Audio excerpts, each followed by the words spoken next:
Bonjour à toutes et tous et bienvenue dans Pensée durable, le tout nouveau podcast créé fièrement par l'équipe de Revalo. Je suis Aubin Lefébure, animateur de ce podcast et cofondateur de Revalo. L'ambition de ce podcast est d'aller au cœur des pratiques d'économie circulaire, de seconde main et de reconditionnement en partageant avec vous des retours d'expérience variés, mais surtout concrets et de terrain. Responsable RSE, office manager, fondateur, chef d'entreprise, responsable d'association, étudiants, les invités de Pensée durable vont être extrêmement diversifiés et nous allons leur donner la parole pour comprendre comment des pratiques ou des expériences multiples peuvent chacune à leur échelle avoir des impacts énormes sur la durabilité de notre économie. En 2 mots avant de commencer ce podcast, qu'est-ce que nous faisons chez Revalo ? Eh bien, nous sommes nous aussi au cœur de l'économie circulaire puisque nous faisons l'intermédiaire entre les entreprises et les reconditionneurs afin d'aider à la reprise du parc informatique usagé. En récupérant le matériel chez les entreprises, nous incitons au réemploi, au recyclage et à la seconde main des ordinateurs portables, des smartphones, des tablettes et des appareils numériques usagés. En plus d'une reprise gratuite, nous fournissons un bilan des économies de carbone réalisées et avons développé des conférences de sensibilisation envers le numérique responsable à destination des collaborateurs d'entreprise. Si votre entreprise souhaite s'inscrire dans une démarche responsable et durable, n'hésitez pas à nous contacter.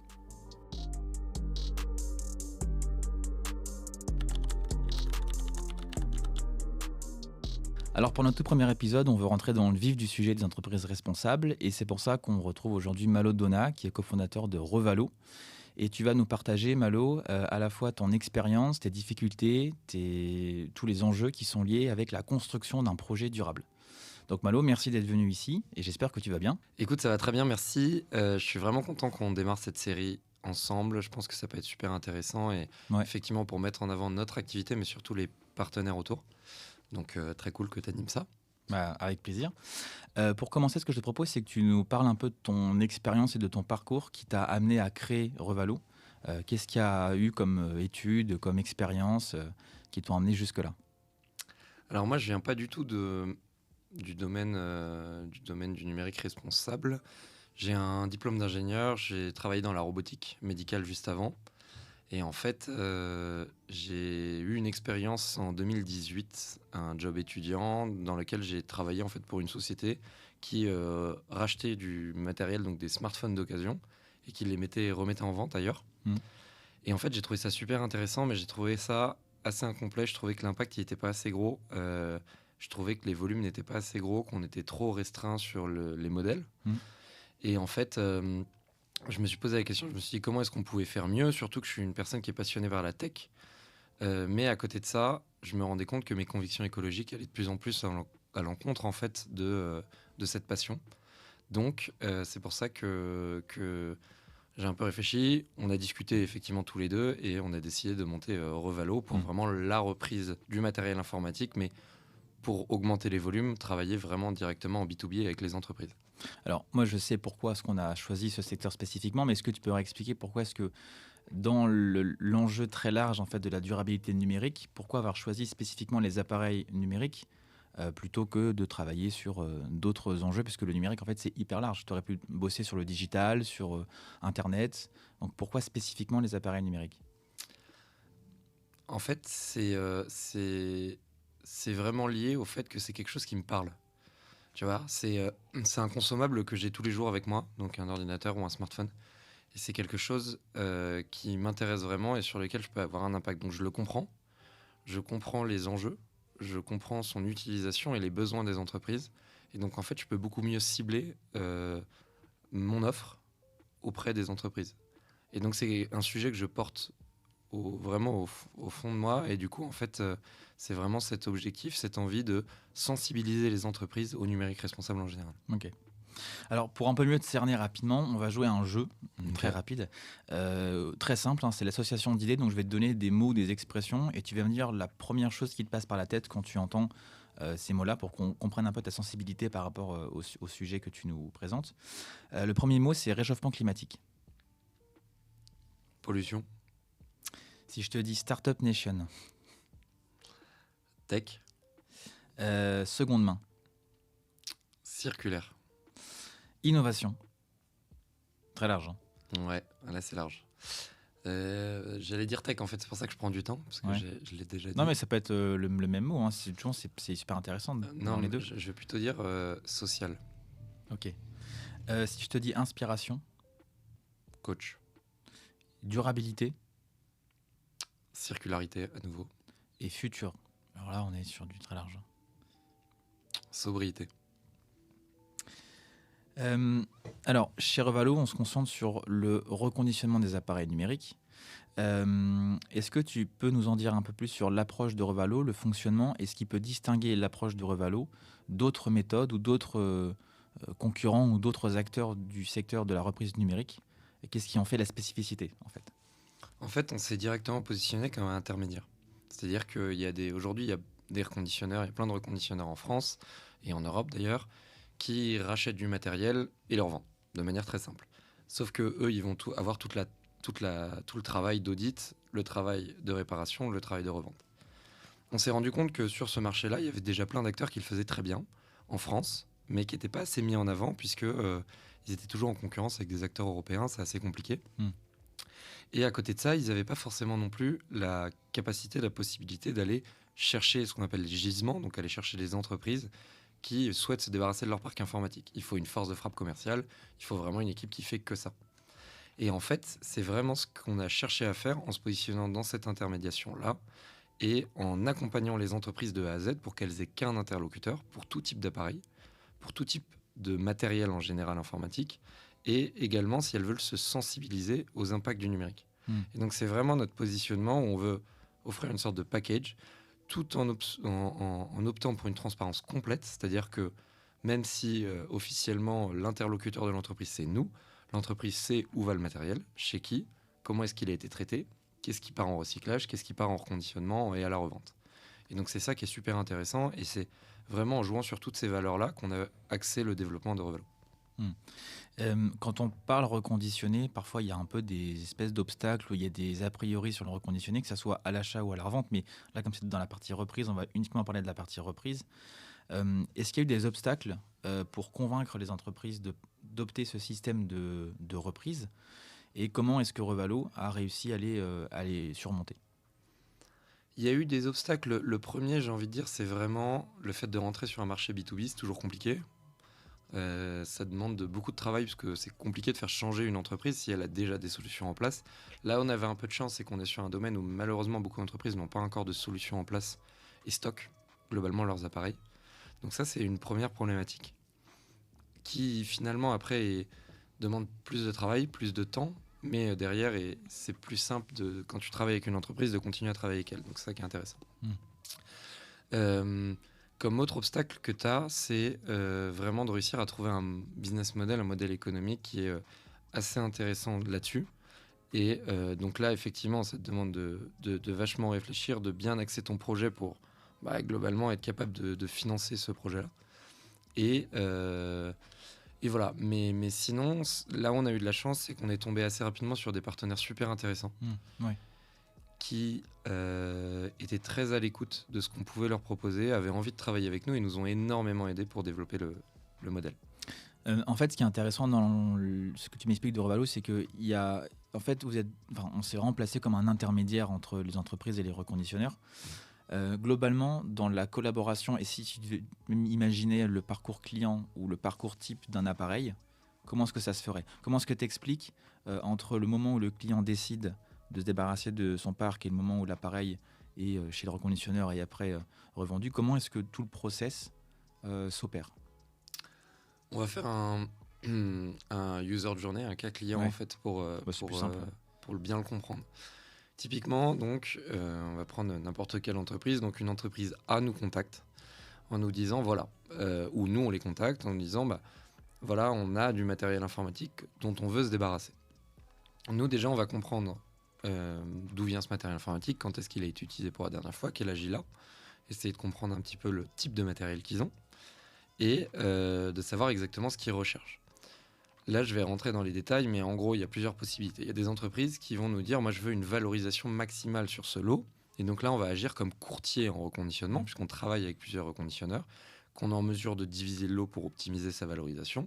Et dans ce cas-là, on sait qu'on peut offrir la meilleure rétribution financière aux entreprises. Le deuxième sujet, c'est que des entreprises vont dire, nous, ce qu'on veut faire, c'est on veut une solution où on n'a rien à faire. Donc on n'a même pas de listing d'appareils à faire, d'inventaire. On n'a même pas besoin de conditionner le matériel. Et dans ce cas-là, on peut intervenir pour faire tout. De A à Z, ça nous est arrivé d'aller chez des clients qui nous ont envoyé en gros une photo de leur matériel et de dire nous on vient, on va regarder le matériel un peu plus en précision et derrière on va te faire une proposition, une solution de reprise. Ça, c'est des entreprises qui globalement disent moi je veux rien faire, mes appareils de toute façon sont amortis, je veux juste une solution de reprise qui me coûte rien. Ensuite, tu as aussi des entreprises qui vont très axer sur la sécurité des données. Donc vont dire ok, mais moi j'ai besoin de certificats individuels d'effacement des données respectant différentes normes ISO. Et dans ce cas-là, c'est quelque chose sur lequel on a beaucoup travaillé avec nos conditionneurs pour proposer des logiciels type Blanco Aiken qui sont des solutions multi-certifiées et qui permettent vraiment de sécuriser ces données-là. Et le quatrième point qui, je pense, est un des points les plus demandés par les entreprises, c'est la partie bilan carbone. En fait, c'est compliqué parce qu'aujourd'hui, tu as beaucoup d'entreprises qui proposent des bilans carbone. Oui, voilà. c'est devenu classique. C'est devenu classique. Ouais. Tant mieux. Encore une fois, c'est très bien de mesurer son empreinte. Sur la partie numérique, on se rendait compte que les entreprises les proposaient, donc les reconditionneurs ou les repreneurs le proposaient, mais c'était souvent pas hyper précis, pas très sourçable, pas très transparent. C'est-à-dire qu'ils prenaient un chiffre de l'ADEME et puis ils te balançaient le chiffre de l'ADEME, maintenance ou pas, transport ou pas, c'était le même chiffre. Ce qui est compliqué. Nous, on a voulu aller plus loin, donc ça nous demandait pas mal de travail en amont, en fait, et on a réussi à aller... en fait, il faut savoir que les constructeurs ont des bases de données ouvertes sur lesquelles tu peux récupérer les impacts carbone et les bilans des émissions de CO2 nécessaires à la fabrication de chacun de leurs modèles. Alors, certains en mettent quelques-uns, certains les mettent tous, certains en mettent aucun. Typiquement, tu as Apple, Dell, Lenovo, par exemple, qui sont super bons dessus. Là où tu vas avoir un Samsung, un HP, un Xiaomi qui va être un peu plus en dedans à ce niveau-là, un peu moins en avance. Et du coup, on allait chercher toutes ces infos, on allait chercher et récupérer des études qui montrent les différents impacts de chaque composant. Alors, chaque, en tout cas, groupe de composants. Donc, par exemple, si on dit, il y a l'écran qui est cassé, il faut changer l'écran, il faut reproduire un nouvel écran. Donc, en fait, nous, on va considérer qu'on a un bonus CO2 qui est de dire, tu as économisé la fabrication du même nouvel appareil. Sauf qu'à côté, si tu dois changer l'écran, tu dois refabriquer techniquement un écran. Donc, tu vas appliquer ce qu'on appelle un malus. Donc on est vraiment rentré dans cette précision-là, de la même manière que pour le transport où on a posé toutes nos hypothèses dans notre bilan, ce qui fait que tu as notre bilan, donc tu as la première page qui est beaucoup utilisée par les entreprises, mais derrière tu as un descriptif, un détail de tout. Et c'est ça qui intéresse les entreprises parce qu'elles peuvent l'utiliser aujourd'hui, elles, dans leurs émissions annuelles, dans le calcul de leurs émissions annuelles, pour réduire un petit peu ça. Et donc ça, c'est un sujet qui intéresse beaucoup les entreprises. Et quand ces entreprises-là voient comment nous, on l'a créé, comment on a été en mesure de tout sourcer, et c'est un sujet qui est super important. Ouais. Et c'est pour ça que j'ai voulu insister là-dessus aujourd'hui. Okay. Donc là, maintenant qu'on a identifié vraiment le besoin de l'entreprise, on va donc soit nous-mêmes faire l'inventaire, soit avoir un inventaire, et on va discuter avec les différents repreneurs, différents reconditionneurs, voir celui qui peut être intéressant pour la reprise de ce matériel. Il faut savoir que aujourd'hui, on travaille avec une dizaine de reconditionneurs en France, mais l'idée, c'est de pas à chaque fois les mettre les 10 en concurrence. Ça n'a aucun intérêt, tu risques juste d'épuiser tout le monde et tu vas pas créer une relation saine, une relation ce qu'on appelle écologique entre nous. Du coup, ce qu'on va faire, c'est que on va travailler sur ce listening, on va proposer donc ça aux différents reconditionneurs, eux vont nous faire une offre, et celui avec qui on trouve que la solution est la plus simple, effectivement la mieux rémunérée également, à ce moment-là, on va le choisir.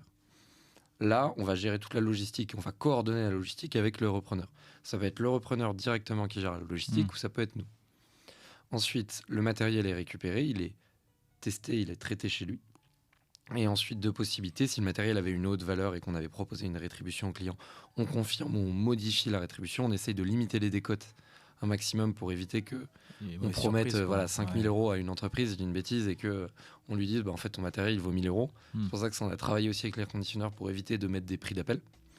Et à côté de ça, pour te dire, on a une stat qui est assez intéressante, c'est qu'aujourd'hui, on assure entre 80 et 90% de la valeur qu'on propose à nos clients. C'est énorme. Et donc il y a très peu de pertes en fait. Il y a très peu de décotes. Parce que même s'il y en a, on va essayer de trouver une solution d'optimisation. Typiquement, soit l'envoyer à d'autres conditionneurs, le matériel qui est un peu abîmé, soit justement essayer de négocier avec le conditionneur pour réussir globalement à rehausser l'offre. Okay. Et une fois que c'est fait, si l'entreprise signe, donc la cession est actée, et à ce moment-là, on lui envoie le bilan des économies de CO2, puisqu'on aura le rapport d'audit avec les différentes pannes. Et ensuite, le rapport d'effacement s'il a été demandé sur la partie, donc si on a besoin d'un effacement un peu poussé. Et puis voilà, l'opération est terminée. Et ensuite, on va même proposer d'accompagner les entreprises, soit en utilisant leur rétribution qu'ils devaient avoir pour les sensibiliser les collaborateurs. C'est ce que tu as mis en place et que tu développes justement avec les entreprises. Soit justement les accompagner en général sur la gestion de leur parc IT et comment est-ce qu'ils peuvent mieux gérer la fin de vie sans laisser traîner pendant des mois et des mois, enfin des années leur matériel. Et donc à ce moment-là, peut-être organiser une collecte tous les 6 mois. Ok. Donc en fait, en résumé, il y a le bilan carbone qui est un élément transparent, sourcé et mis à disposition gratuitement de facto dans chaque collecte. Oui. On a un travail qui est fait pour maximiser la valeur résiduelle. Donc je comprends bien tous les avantages qu'il y a pour une entreprise. Maintenant, si je me fais l'avocat du diable volontairement, qu'est-ce qui empêche une entreprise, plutôt que de passer par un intermédiaire qui va faire ce travail-là, d'aller directement voir un reconditionneur pour reprendre son parc ? En fait, c'est plus compliqué. Tu peux complètement, mais du coup, sur la partie logistique, il va falloir que déjà toi, tu aies une liste d'appareils. Il faudra que ton matériel soit en mesure de le conditionner toi-même. Il faudra que tu aies fait ton benchmark, fait ton benchmark des différents reconditionneurs. Il faudra que si tu as plusieurs types d'appareils, que tu sois capable, toi, de dispatcher le lot. Sur la partie bilan CO2, aujourd'hui, en tout cas à ma connaissance, on a un des bilans CO2 les plus poussés, donc tu n'auras pas forcément quelque chose d'aussi poussé. Donc en fait, ça te demande énormément de travail. Ça demande aux entreprises de connaître un secteur qui n'est pas forcément le leur et qui apporte énormément de difficultés. Avec nous, ils ont un interlocuteur et tout est proposé derrière. En fait, le mot, c'est simplification, quoi. Exactement. Et en plus, au-delà de ça, tu as, comme sur tout marché, tu as de tout en termes de repreneurs, de reconditionneurs. Nous, on travaille qu'avec des reconditionneurs qu'on a audités, qu'on a testés. Et je dis une bêtise, si à un moment, on travaille avec le reconditionneur, que ça se passe pas bien et que en fait, le reconditionneur, lui, a fait défaut de paiement ou quoi que ce soit, le client, il est quand même payé. C'est-à-dire que l'entreprise, elle est quand même payée. Il ne voit pas cette partie-là. En fait. Exactement. En fait, nous, on s'est engagé à payer l'entreprise, on la payera et c'est nous qui assurons ce tampon, en fait. Donc, Revalo, il faut le voir un peu comme une gage de garantie, c'est-à-dire que tu envoies ton parc et tu n'auras pas de soucis derrière. Tu n'auras pas de mauvaises surprises. Si on doit maintenant parler plus du projet perso, dans la manière dont tu construis, dont tu as construit, co-construit la boîte, donc Revalo, c'est une entreprise qui est durable. Est-ce que la construction d'un projet durable aujourd'hui, imagine une personne qui veut monter une boîte et qui a des envies de projet durable, est-ce que pour toi c'est un atout d'avoir un projet durable ? Est-ce qu'au contraire c'est compliqué ? Et est-ce qu'il y a des difficultés auxquelles tu as été confronté du fait que le projet Revalo soit un projet durable ou qu'un projet globalement soit durable ? Je dirais pas des difficultés. En fait, comme je l'ai un tout petit peu abordé tout à l'heure, le business model d'une activité donc durable, d'une activité ancrée dans l'économie circulaire ou tout ça, c'est plus compliqué généralement parce qu'en fait, tu t'auto-régules en disant je veux respecter telle ou telle norme, que ce soit sociale, environnementale, enfin plein de choses. Et donc, dans ce cas-là, on peut dire que oui, c'est plus compliqué. Après, une fois que si tu gères bien ton business model, je vais prendre un exemple tout bête, à la création de SmartFeed à l'époque, donc Revalo maintenant, on avait pour objectif de donc reprendre le matériel et de le revendre derrière, sauf qu'on rachetait et puis on revendait. Donc pour une start-up, t'imagines acheter des lots d'appareils, c'est énorme. C'est un BFR d'un besoin en fonds de roulement, donc gestion de la trésorerie qui est très complexe à gérer. Et en fait, à moins d'avoir des gros prêts, des grosses subventions, des grosses levées, c'est compliqué. Ensuite, la deuxième chose, c'est que nous, on a un business model typiquement un peu d'achat-revente, de manière un peu simpliste, mais qui nous permet de... Donc comme on a peu de BFR, ça nous permet en fait de dégager des marges assez rapidement. Donc comme ça nous permet d'avoir une activité rentable plus rapidement. Aujourd'hui, on a une activité rentable alors que l'activité commerciale a été lancée il y a 1 an et demi. On est rentable, on va finir l'année en bénéfice. Alors, on ne fait pas des bénéfices énormes, très loin de là. Mais déjà, au moins, mais voilà. Aussitôt, on est en positif. Donc, en fait, ce qui est intéressant là-dedans, c'est que tu vas être en mesure de t'autofinancer rapidement. La problématique que tu as à côté, c'est qu'on n'a pas une activité qui fait, entre guillemets, rêver. C'est-à-dire qu'on n'est pas très Startup Nation, tu vois. Donc, il y a un moment où au début, l'activité commerciale était plus lente, donc c'était plus compliqué, effectivement, et on cherchait potentiellement à lever des fonds. Ça, c'est quelque chose où, malheureusement, aujourd'hui, tu fais pas de l'IA, tu fais pas de la deep tech, c'est plus compliqué d'aller chercher des fonds. Là où, par contre, je réponds un peu plus à ta question, c'est de dire, si tu as une activité durable, tu t'ouvres quand même certains prêts, certaines subventions Ouais. que tu ne pourrais pas avoir, certaines garanties que tu ne pourrais pas avoir. Et donc ça, c'est vraiment intéressant. Mais donc c'était un peu ce juste milieu à trouver. Et nous, on va dire qu'on s'est pas ancré dans cette fameuse startup nation. On a décidé vraiment d'avoir une activité finalement assez classique, même si on est accompagné par des incubateurs, par des coachs. Il y a vraiment des gens qui gravitent autour de nous, qui nous permettent vraiment de mûrir. Et ça, c'est grâce à ce milieu startup quand même que Ah ça oui. nous permet d'avoir ça. Globalement, l'écosystème durable à impact, il a plusieurs noms et quand même bien construit en France. Mais c'est sûr que tu n'es pas dans un modèle où tu vas lever des millions parce que tu as un SaaS avec de l'IA qui sont un peu les mots magiques aujourd'hui. Euh, Au-delà du projet, rapidement, tu as une équipe qu'il faut que tu construises, enfin, avec qui tu vas t'entourer. Est-ce que tu penses que c'est un atout ou un frein d'avoir une équipe, ou une nécessité d'ailleurs, plutôt, une équipe qui soit aussi engagée dans la durabilité que tu l'es toi? Est-ce que tu te dis que pour mes clients, pour mes partenaires, pour mon développement, il faut que mon équipe soit dans la même logique de croyance en l'écosystème durable, d'économie circulaire que toi? Donc, j'ai envie de te dire oui et non. En fait, il y a, on a tous été sensibilisés à l'écologie d'une manière différente et à des moments différents. Je vais prendre mon exemple. Moi, ça fait quoi? On va dire que ça fait 4 ans que je me suis vraiment sensibilisé à l'écologie, donc c'était assez tard. Avant, c'était un sujet que je comprenais pas parce que je m'y intéressais pas plus que ça, que je me rendais pas compte de l'urgence aussi. Et très honnêtement, c'est des gens que j'ai rencontrés au fur et à mesure de ma vie qui m'ont permis de me rendre compte en fait que c'était un sujet qui était super important, que je devais prendre à bras le corps. Donc à ce moment-là, tu réfléchis différemment, tu te dis ok, il y a quelque chose à faire. Et moi, j'ai toujours voulu entreprendre dans ma vie. Et je me dis, en fait, ça aurait pas de sens pour moi d'entreprendre quelque chose qui va soit en contradiction avec ça, soit quelque chose qui va pas apporter ça. J'ai envie de me dire, de me lever tous les matins, de me dire, j'ai un impact positif sur la société, sur le climat, sur tout ça. Donc c'est quelque chose que j'ai eu tard, mais j'ai eu la chance d'avoir une personne qui m'a sensibilisé. Pour reprendre l'histoire des collaborateurs, si on a envie d'embaucher quelqu'un, c'est d'ailleurs une question qu'on pose en entretien très vite, c'est de savoir quelle est la relation de la personne avec, en général, la responsabilité environnementale, mais au-delà de ça, avec le numérique responsable. C'est très compliqué. Je ne vais pas te dire que tous les gens sont sensibilisés au numérique responsable, ce serait faux, et c'est quand même un sujet, le reconditionnement, par exemple, un sujet qui est assez précis. Niche, ouais. Donc ça, on ne demande pas forcément ça. Par contre, on demande une personne qui est un peu alerte sur la partie, effectivement, responsabilité environnementale, et qui va s'intéresser au fur et à mesure en se disant, j'accepte de m'ouvrir à ça, j'accepte de comprendre que c'est un réel impact. Et en fait, on se rend compte de ça, c'est que les gens qui viennent dans notre société, au-delà de nous apporter énormément de choses, elles grandissent aussi sur cette responsabilité environnementale, sur le numérique responsable. Et par contre, oui, dans le discours aujourd'hui, c'est super important parce que nous, on essaie de porter un discours qui est assez transparent envers les clients. Oui. Donc c'est aussi dans nos convictions. Je ne vais pas aller voir un client en lui disant, une entreprise en lui disant, débarrasse-toi de ton parc, c'est bien, en me disant très bien, je vais me faire un max d'argent. C'est pas du tout l'objectif. Et d'ailleurs, c'est pas tant le cas que ça, sinon on aurait choisi vraiment d'autres business models. Mais c'est parce que nous, on est convaincus que ces appareils doivent avoir une seconde vie.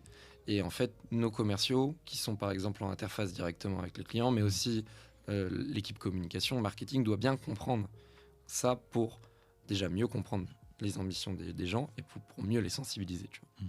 Donc oui, c'est important d'être curieux et de s'intéresser à ces sujets-là, mais c'est pas nécessaire de bien comprendre tous ces sujets-là avant d'arriver chez nous. Mais c'est d'autant plus simple d'avoir une équipe sensibilisée pour que ton business puisse se développer aussi dans cette logique-là. Tu as introduit un peu l'autre sujet en parlant un peu de ta vie perso. Si tu devais expliquer comment tu as intégré dans ton quotidien cette sensibilité à l'environnement, est-ce que tu aurais des exemples à nous donner de choix que tu as pu faire, que tu ne faisais pas du tout avant et qui te marquent quand tu prends un peu de recul et même, est-ce que toi aussi derrière, tu essayes de sensibiliser autour de toi en reprenant un peu ou en montrant les exemples que tu as fait? Je suis pas la personne parfaite à ce niveau-là. Alors, moi, ça a commencé effectivement par la responsabilité autour du numérique. C'est-à-dire que j'étais un gros consommateur de tech en général. J'avais pas mal d'appareils. J'étais pas la personne qui faisait les achats les plus responsables au monde. Là, aujourd'hui, donc moi, je prends plus que du reconditionné parce qu'en plus, je comprends la valeur du reconditionné et c'est intéressant. Donc en plus via l'entreprise, c'est quand même beaucoup plus pratique. Donc je prends effectivement que du reconditionné. Je prolonge un maximum la durée de vie de mes appareils. Je répare pas mal aussi. Moi, j'aime bien réparer tout seul. J'arrive à m'en sortir pas trop mal. Et à côté de ça, dans ma consommation, donc au-delà du numérique, je fais beaucoup attention à mes achats, en général, quels qu'ils soient.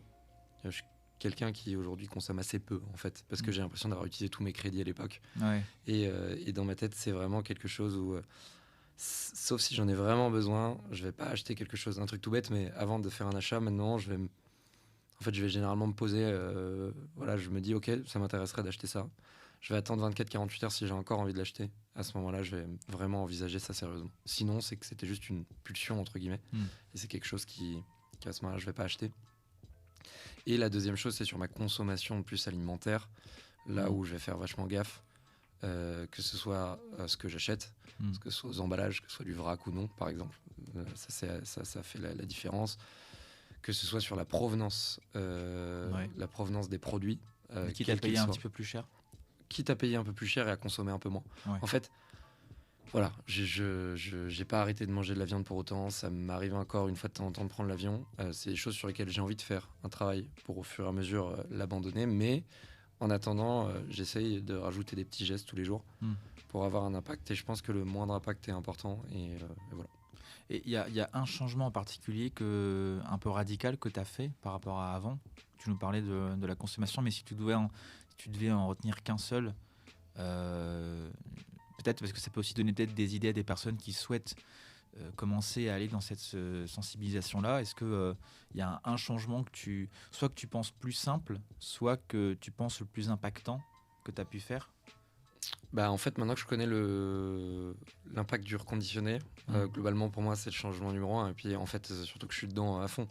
Mais être capable de dire mes anciens appareils électroniques, parce qu'on en a tous, on a vraiment tous. Oui, qui traînent dans nos tiroirs, dans nos placards. 110 millions d'appareils, de téléphones, de smartphones qui traînent dans nos placards. Donc tu peux les revendre, tu peux les donner. Il y a aussi des associations, il y a Emmaüs Connect notamment qui récupèrent du matériel.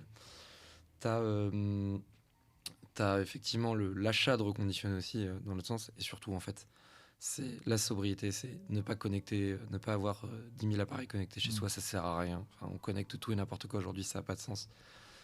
Et c'est vraiment la sobriété en général, à tous les niveaux, petit à petit, mais au final, en fait, tu te rendras compte que toi-même, tu es fier d'avoir réalisé ça et ça va être de l'automotivation en fait. Mais d'ailleurs, on en parle dans la conférence qu'on présente chez Revalo. C'est un moment où on dit aux gens faites le test quand vous rentrez chez vous, de dire qu'est-ce que j'ai comme objet connecté, qu'est-ce que vraiment j'utilise, parce qu'il y a des aberrations sur certaines choses qui sont bêtes quoi. Enfin, tu te demandes vraiment à quoi ça sert. Bah, complètement. Quand tu vois des poivrières électriques là pour économiser 3 tours de poignée, quand tu vois des frigos connectés qui sont capables de te mettre une caméra dans ton frigo pour savoir ce que tu as dedans, mais je sais pas, sinon tu ouvres ton frigo et puis tu sauras ce que tu as dedans. Enfin, tu vois, c'est vraiment, ça nous rend de plus en plus assistés. Bon, ça c'est un fait et je rentrerai pas trop sur ces sujets-là, mais c'est surtout que je vois pas forcément l'utilité et que ça n'apporte pas plus qu'un frigo classique par exemple. Okay. Et donc faire cet exercice de dire qu'est-ce que j'ai de connecté chez moi, sachant que ça pourrait ne pas être connecté, c'est hyper intéressant. Si tu avais le pouvoir demain de prendre un appareil qui existe déjà, ça peut être un ordi, un téléphone, autre chose, et de te dire je vais lui imposer un changement radical ou un concept que tu as aimé ou un truc que tu vas l'imposer à tout le monde, tu ferais quoi dans cette logique-là, encore une fois, de développer un produit beaucoup plus éco-responsable. Tu as des exemples en tête ? Ouais, moi il y a un projet qui m'a marqué, c'était le projet Funblocks à l'époque. Donc Funblocks, c'est Dave Akens qui a créé ça, qui a créé le concept entre guillemets. C'est un inventeur néerlandais qui un jour a fait une vidéo en disant mais imaginez en fait votre téléphone c'est un Lego. Donc tu as un châssis et sur lequel tu peux venir plugger un écran, tu peux venir plugger différents modules pour ton module Wi-Fi, ta batterie, ton processeur, tout ça. En fait c'est génial parce que ça te permet de te dire demain ton téléphone tu l'as depuis 3 ans. Ton téléphone devient lent, tu changes le processeur, tu as besoin d'un meilleur appareil photo, tu changes l'appareil photo. Et puis même au-delà de ça, en termes d'usage, ça peut être super intéressant parce que tu pars en montagne, en rando, tu as besoin d'une plus grosse batterie, tu peux mettre une plus grosse batterie, enlever un module Wi-Fi parce que tu n'auras pas besoin du Wi-Fi. Tu peux l'adapter vraiment à tes usages, quoi. Voilà, donc je trouve que ça apporte du confort d'utilisation. Ça te permet d'éviter de tout changer et juste de changer certaines parties de ton téléphone de manière très simple. Et l'idée est vraiment géniale. Et là où j'ai été vraiment triste, c'est que donc globalement, donc lui, il a mis ça de manière totalement open source en disant moi, je suis prêt à travailler avec n'importe qui. Je vais pas vous faire payer l'idée ou quoi que ce soit, mais juste, je crois vraiment en ce projet, j'ai envie de le développer. Ça a vraiment fait un buzz énorme. Il a commencé à co-développer ça avec d'abord Motorola, puis après derrière, donc a été racheté par Google, donc avec Google. Google avait même fait une conférence quelques années après où ils avaient présenté en live et pris une photo en live avec un appareil qu'ils avaient monté alors qu'il était allumé. Et depuis, plus de nouvelles. Ça fait quelques années maintenant qu'il n'y a plus de nouvelles de ce projet-là. Et en fait, j'en suis super triste que je me dis qu'ils n'ont pas réussi à convaincre les gros acteurs du marché. Et c'est Google qui n'a pas réussi à convaincre les gros acteurs du marché. C'est quand même, pourtant, c'en est un. De changer et d'opter sur ça.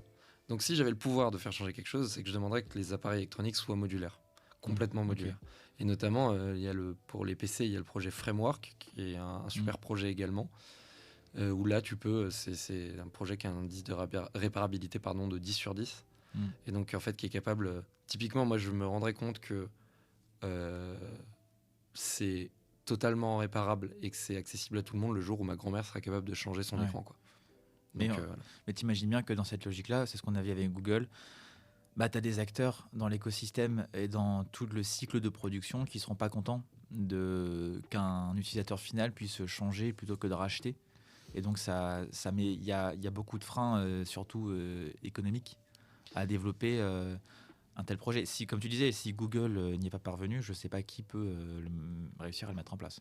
Moi, je pense qu'avec... effectivement, il faudra du lobbyisme, il faudra tout ça. Et là, c'est un des sujets sur lesquels le lobbyisme peut être vraiment intéressant. Mais en fait, j'ai pas envie d'être aussi défaitiste et j'ai envie de me dire que ça peut exister, ça peut marcher. Pour les PC, il y a une boîte aujourd'hui qui tourne et qui marche. Pourquoi pas pour le smartphone? Après, techniquement, il y a du travail. Il faut des fonds pour lancer ça. Mais vraiment, si j'ai le pouvoir de le faire, je le ferai. Et je pense que même économiquement, en fait, c'est exactement ce qu'on disait au début. Il faut trouver un modèle économique qui permet à tout le monde d'y gagner, en fait, avec ça. Et le jour où, en fait, l'écologie rencontre la rentabilité financière, je peux t'assurer que là, tout change. C'est triste aujourd'hui de devoir en arriver à toucher au portefeuille à chaque fois, mais c'est comme ça que ça marche. Et en tout cas, pour faire changer les mœurs pour l'instant, c'est comme ça que ça marche. Typiquement, Back Market, la raison pour laquelle ils ont gagné, c'est qu'ils ont dit vous pouvez acheter des appareils moins chers et vous pouvez revendre votre appareil et gagner de l'argent alors que jusqu'ici, ils dormaient. Et donc, ils ont touché au portefeuille des gens et ça a marché. Et donc, je suis persuadé qu'il faut travailler, construire ton business model pour que ça fonctionne autour de ça. Et moi, c'est mon rêve. Typiquement, j'aimerais un jour monter un projet comme ça et avoir trouvé la solution justement pour dire aujourd'hui, on peut consommer ce type de matériel. Si on doit du coup résumer un peu et englober entre la construction de ton projet durable et tes convictions personnelles que tu viens de nous expliquer, tu donnerais quoi comme conseil à une personne demain qui veut commencer dans un projet durable? Est-ce que il y a des associations, il y a des projets, il y a des financements, il y a des groupes auxquels elle peut participer pour se lancer un peu dans ce projet-là et commencer à bâtir des bases pour un projet durable? Ouais, t'as des incubateurs, des groupes qui te permettent de t'accompagner sur ces sujets-là. Donc première chose, c'est faites-vous accompagner parce que c'est vraiment hyper vachement dur. Nous, c'est pour ça que déjà on a cofondé ça ensemble et très vite on s'était rendu compte qu'on avait besoin d'autres personnes et de gens qui maîtrisaient des domaines qu'on maîtrisait pas. C'est pour ça qu'on s'est entouré de 3 autres associés avec qui ça marche super bien et qui aujourd'hui nous apportent énormément tous les jours. Et je pense que la boîte serait pas là si aujourd'hui s'ils en étaient. Moi j'admire ceux qui montent ça tout seul, c'est vachement dur. C'est super dur. Donc moi, mon premier conseil, c'est peut-être entourez-vous bien. Et la deuxième chose, c'est pensez bien votre business model pour avoir quelque chose qui reste écologique. Écologique dans tous les sens, c'est-à-dire écologique aussi en termes de relations avec les partenaires ou les clients. Et qui permet de s'autofinancer rapidement. Et après, en fait, ayez des convictions, parce que moi, je suis persuadé que quand tu as une conviction, que tu crois en un truc et tu es curieux du reste, ça vient tout seul. Après. Ça vient, quoi. Enfin, si tous les jours, tu te défonces en te disant, voilà, je sais pourquoi je le fais. Tu vois, nous, chaque jour, moi, je sais que une collecte récupérée, c'est, je dis une bêtise, 10 tonnes de CO2 économisées. Mais t'imagines, la motivation, elle est énorme. D'ailleurs, petite fun fact, mais c'est nous, on a mis en place, quand on fait le bilan à chaque fois en fin d'année avec toute l'équipe et même tous les semestres avec les commerciaux, en fait, on leur dit, au-delà de la partie financière de pas tu as collecté pour telle quantité ou tel montant, mais on va dire plutôt en fait tu as réussi, tu as collecté telle quantité d'appareils, ce qui a permis d'économiser tel nombre de tonnes de CO2. Et ça, c'est quelque chose qui motive énormément les entreprises, qui motive énormément nos salariés. Et ça, c'est un truc qui est vraiment trop cool.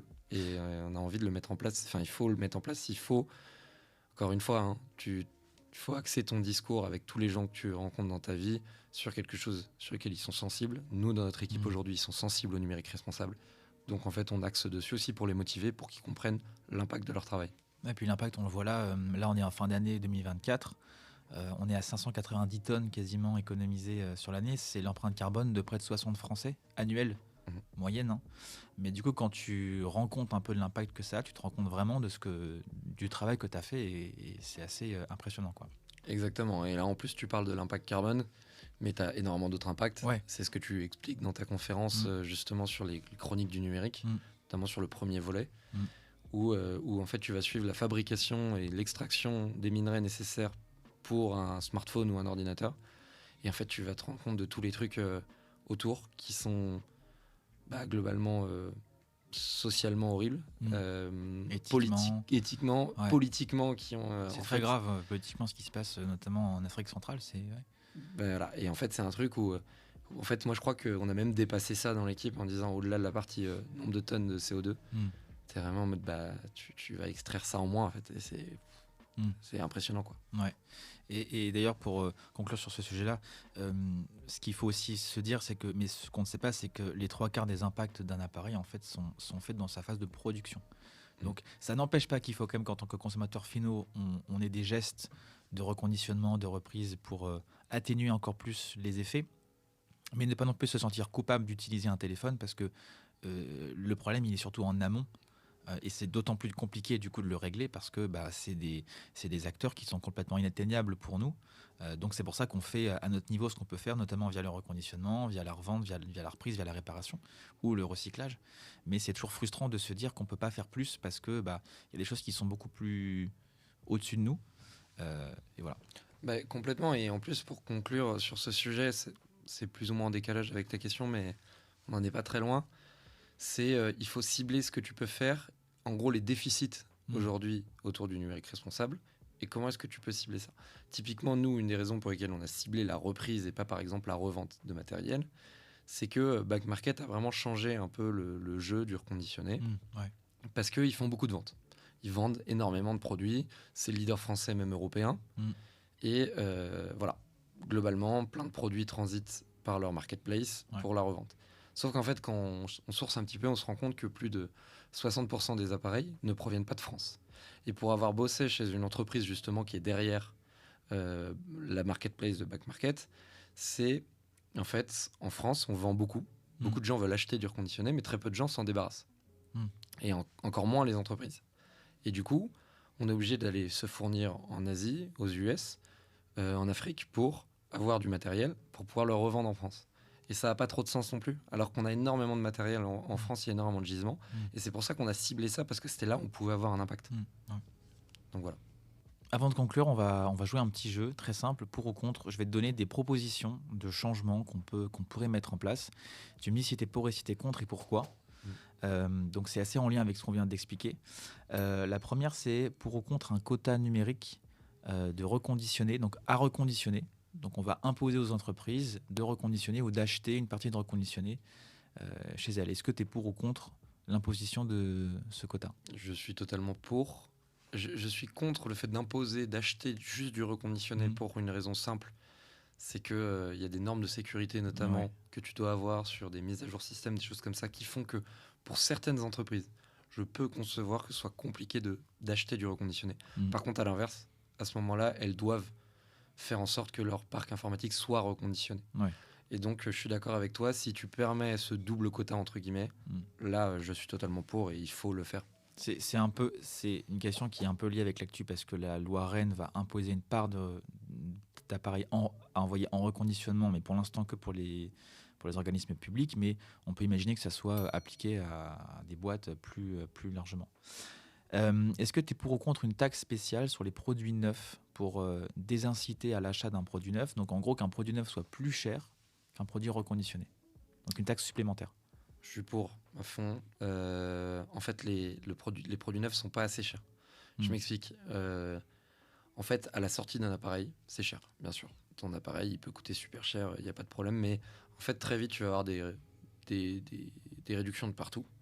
Donc, ça va complètement fausser le marché. Parce que du coup, par exemple, tu as des Samsung qui, une semaine après la sortie de leur appareil, bradent le truc à 30% de réduction. Ce qui fait qu'à côté de ça, le reconditionné paraît cher de temps en temps. Mais c'est pas le reconditionné qui est cher, c'est le neuf qui est pas assez cher. Ouais. Et encore une fois, quand tu vois tous les impacts, le neuf n'est pas assez cher. Et donc, ouais, je suis pour en fait mettre ces taxes-là et quitte à utiliser ces taxes-là pour réduire le coût du reconditionné. C'est-à-dire d'avoir un bonus, comme tu avais le bonus écologique quand tu achetais une voiture écologique, une voiture électrique. Et bah avoir comme tu peux avoir un bonus réparation maintenant quand tu répares un appareil. Avoir un bonus achat matériel reconditionné qui est financé par l'achat de neuf. Et si je pousse un peu plus loin, est-ce que tu pourrais du coup avoir un malus écologique comme tu as pour les voitures aujourd'hui si tu achètes un téléphone neuf plus cher par rapport à un reconditionné? Exactement, et c'est comme ça que tu financerais ce bonus écologique côté reconditionné. Pour ou contre fixer une durée minimale d'utilisation des équipements numériques en entreprise avant le renouvellement? Pour. Alors, contre. Non, pardon, contre. Ouais. Je suis contre l'imposer parce que toutes les entreprises n'ont pas les mêmes besoins, pas les mêmes normes, et qu'en fait, tu risques d'avoir une dérive qui est de dire, si une entreprise veut vraiment, se débarrasser de leur parc au bout de 2-3 ans, malheureusement, tu auras beau lui imposer de le garder 5 ans, qu'est-ce qu'il va faire? Ils vont juste soit le laisser de côté et attendre 5 ans, soit même estimer qu'il est endommagé et dire, je peux pas l'utiliser. Ça sera incontrôlable, ingérable. Par contre, pour moi, ça peut se changer. En fait, il faut que tu les incites à le faire. Et comment les inciter mieux que toujours via le portefeuille? Et donc, c'est de dire, tu peux imposer, par exemple, aujourd'hui, l'amortissement sur un investissement, donc type un ordinateur. Il va être sur 3 ans, généralement. Il peut aller jusqu'à 5 ans, mais généralement, il va être sur 3 ans. Ça, c'est une norme comptable qui n'a plus aucun sens aujourd'hui. Ça date de je ne sais pas trop quand. Et donc, en fait, l'objectif, c'est vraiment de changer cette norme-là. Et pour moi, c'est quelque chose qui va inciter les entreprises à garder plus longtemps leurs appareils. Je sais aujourd'hui qu'on a pas mal de entreprises avec qui on bosse qui veulent aller un peu en contradiction avec le fait de le garder que 3 ans, et c'est bien, c'est super. Mais à côté de ça, si tu veux vraiment faire changer tout le monde, il faut que tu changes ces normes-là. Ok. Pour ou contre imposer que les entreprises s'équipent en reconditionné local en France? Imagine demain, elles le font davantage. Tu imposes un reconditionnement local parce qu'on sait qu'il y en a beaucoup qui provient de beaucoup de pays, même hors de l'Europe. Donc, est-ce que tu l'imposerais? Oui, je l'imposerais. La seule problématique aujourd'hui, c'est comme je te disais au début, c'est que t'as pas assez aujourd'hui de matériel proposé en France réellement, qui vient de France, qui est traité en France, qui est revendu en France. Et donc, ça risque d'avoir une problématique. En fait, pour moi, il faut qu'il y ait d'autres acteurs qui collectent en France. C'est pour ça que nous, on se réjouit presque quand il y a des nouveaux acteurs qui arrivent sur ce marché qui viennent nous concurrencer, parce qu'il y a tellement à faire en fait. Mais je suis à fond pour, une fois qu'on sera en mesure de fournir la demande. Et pour ou contre qu'il y ait davantage d'innovation low-tech dans le quotidien? Pour moi, l'avenir de la tech, c'est la low-tech. C'est plus la high-tech. Enfin, la high-tech, on est capable de faire des trucs très cool, c'est génial, mais en fait, tu vois, moi je suis un G-méca de base, donc vraiment sur la partie physique des objets. Et s'il y a un truc qui me motive à fond, c'est de me dire, avec quelque chose de très simple, quelque chose de basique, tu arrives à faire un appareil, ou à fabriquer ou à concevoir un appareil qui réalise les mêmes tâches et répond aux mêmes besoins qu'un appareil high-tech. C'est super simple de mettre de l'IA partout, de mettre des cartes électroniques surpuissantes partout, mais en fait, réussir à faire un objet très simple qui répond aux mêmes besoins, c'est ça le vrai challenge. Et je trouve que d'ailleurs, c'est beaucoup plus challengeant pour un ingé méca que de faire des appareils qui sont toujours plus poussés. Merci beaucoup Malo pour toutes ces réponses hyper inspirantes et intéressantes. Avant de se quitter, est-ce que tu as, pour les gens qui nous écoutent, tu as une recommandation, un documentaire, une expo, un film, un livre qui t'inspire ou que tu as envie de nous partager, en lien ou pas d'ailleurs avec ce qu'on vient de se dire? Moi, je pense qu'une des premières prises de conscience sur le numérique responsable que j'ai eues, c'est un documentaire que j'ai vu il y a, 5-6 ans, qui est peut-être sorti il y a une dizaine d'années déjà. C'est le documentaire d'Élise Lucet. Enfin, c'est un cache investigation ou envoyé spécial, l'un ou l'autre, sur la face cachée du numérique, de nos objets en fait. Et c'est super intéressant parce que essaye de creuser et d'aller voir comment est-ce que, en fait, de suivre tout le process de fabrication d'un téléphone. Et je crois que c'était un téléphone. Ouais. Et c'est super intéressant, c'est dur à regarder pour le coup. Et nous, on s'en est pas mal inspiré, notamment pour développer la conférence. Ouais. Mais tu prends une baffe. Oui, c'est un documentaire qui a une dizaine d'années, mais je pense que il est toujours actuel, peut-être même c'est même pire d'ailleurs. Et je crois qu'en plus, il est disponible sur YouTube. Enfin, il est en libre accès, mais complètement. Mais il est encore d'actualité et il est, comme tu dis, je pense qu'aujourd'hui c'est encore pire et l'état des choses s'est dégradé. Merci Malo pour cette belle recommandation et merci pour ce moment. Est-ce que tu as un dernier mot pour nos auditeurs avant de clôturer ce podcast ? Ouais, je pense que alors déjà, vous mettez pas la pression. Ceux qui veulent se lancer dedans, super. Et franchement, allez-y à fond, c'est génial. Si vous avez l'impression de culpabiliser par rapport au numérique, faites-le quand même de manière très modérée. Comme tu disais, vous n'êtes pas forcément totalement responsable de tout ce qui se passe, mais prenez conscience et apprenez à mieux consommer. Et puis au-delà de ça, je trouve que le podcast que tu fais va être très cool. J'ai hâte de le voir avec d'autres personnes. Là, il y a plein d'autres invités qui sont prévus. Là effectivement c'était un bon premier test aussi de le faire ensemble, mais vous allez rencontrer d'autres acteurs qui sont là depuis plus longtemps que nous, qui gravitent un peu autour de nous aussi et qui sont hyper inspirants et j'ai hâte de voir les prochains épisodes. Avec plaisir. Merci de nous avoir suivis pour ce premier épisode de notre podcast Pensée durable. On espère qu'il vous aura beaucoup inspiré et puis on vous dit à très vite sur de futurs podcasts. N'hésitez pas à le partager et à en parler autour de vous. Et puis comme on est en fin d'année et sûrement début d'année prochaine quand il sera diffusé, bonne année à tous et à très vite chez Revalo. À très vite chez Revalo.